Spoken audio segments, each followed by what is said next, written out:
в дальнейшем, выясняя вот это, какие отношения могли иметь вот викинги к адыгам и к народам Кавказа, мы начали продолжать эти исследования. Выяснилось, что у адыгов есть скандинавские имена, например, Олегуко. Олег, от имени Олег идет. У них теории, это были на чеченском языке, еще не переведенные на русский язык материалы, 60-х годов вот, собранные фольклорные материалы. И в них я нашел рассказ о людях, которые плавают на кораблях, торгуют за морем, прямо так и написано.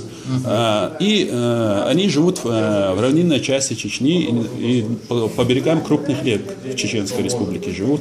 И имена этих людей выяснилось, что они скандинавские. Почему? Вот смотрите, одного зовут Ларсан, фон Ларсен, это датчанин.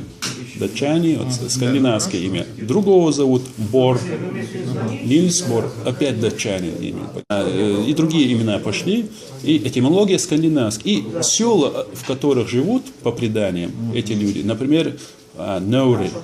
Выяснилось, что Наур в чеченском языке тоже значит север. И именно в таком звучании оно Нур, Нор, вот в разных звучаниях зафиксировано вот, в скандинавских языках.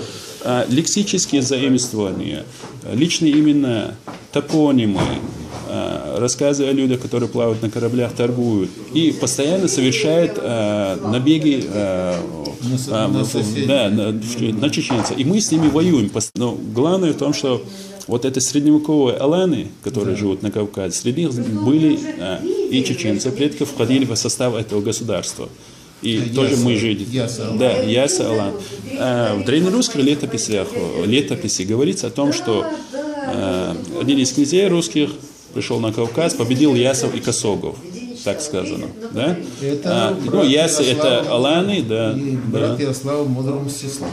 Да. И косоги это предки адыга, получается. И самое южное древнерусское княжество было Тмутараканское. Оно располагалось на Таманском полуострове. И естественно, что у адыгов рассказы остались. Мне мало материалов. Значит, вот что давайте мы договоримся. Адрес наш у вас есть? Есть, да. Пришлите нам литературу или сборники, где такие-то и такие-то статьи напечатаны про то, что вы сказали. Вот так вот. А мы оценим тогда, и тогда можно это самое там говорить и сотрудничать. Вот так вот можно. Хорошо. Все.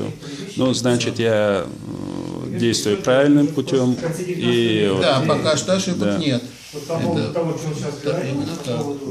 Большое спасибо за оценку. Если